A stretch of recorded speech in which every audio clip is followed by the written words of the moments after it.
Hello children, now let us move to the next problem.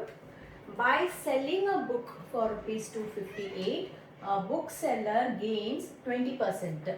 For how much should he sell it to gain 30%?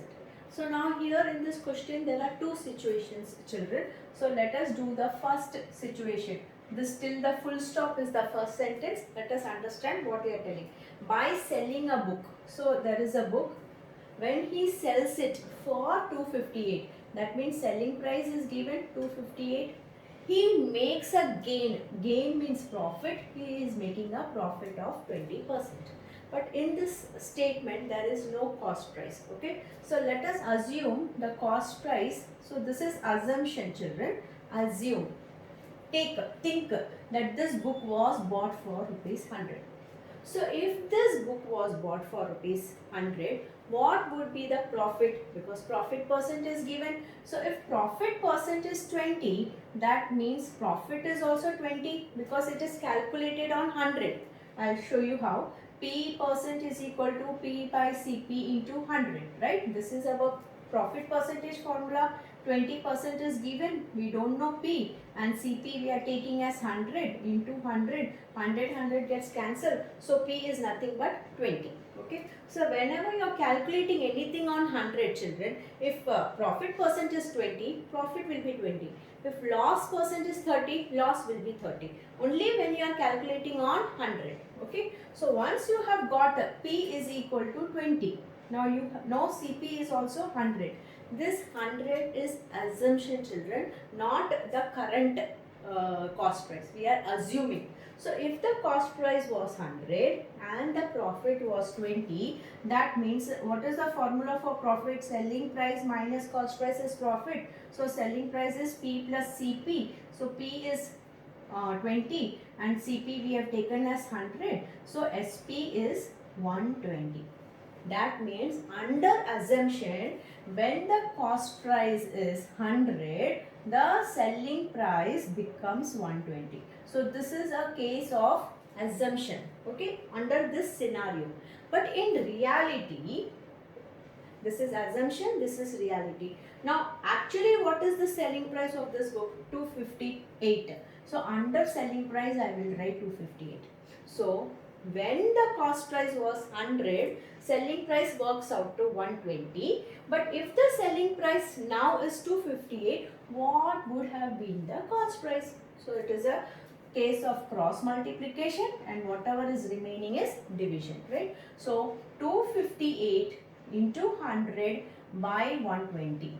Okay, if you cancel, it will work out to something like 215. So your cost price, because this is under cost price, so your cost price is 215 rupees.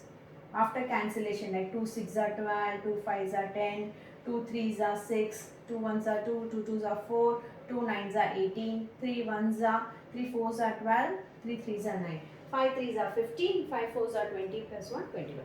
So now we have finished the first statement. From the first statement, we have got cost price is 250. So we have finished the first. Now let us go to the second statement. For how much should he sell it again? Now cost price is there. So the cost price of this book is 250 CP. Now if the cost price is 250, then the book how much should he sell at to gain 30%? Now here the gain or the profit is 30%, right? Now if I find out P, now this is under 215, so now it will be not 30, okay children, this was for 100. So we have to work out the profit percent. So profit percent is P by CP into 100. So P is already given, profit percent is 30%, so I'll just write 30 is equal to P, and here the CP is 215 into 100. So when I take 215 here, it becomes multiply and 100 comes down, right? Then this is our profit. So let us do the cancellation. 1 0 1 0 will go. Then 5 2s are, 5 4s are 20, 5 3s are. So 3 3s are 9, 3 4s are 12. 129 divided by 2. So 129 divided by 2 is 2 6 are 12. 2 4s are 8. Yeah. 1, 0, 2 5s are 10. 64.5, something it works out to. So our answer is 64.5, our profit. But they have asked how much should he sell it at. So he wants to know the selling price. So profit is there, cost price is there. So what is the formula for finding selling price? Selling price is equal to P plus CP, right? So P plus CP.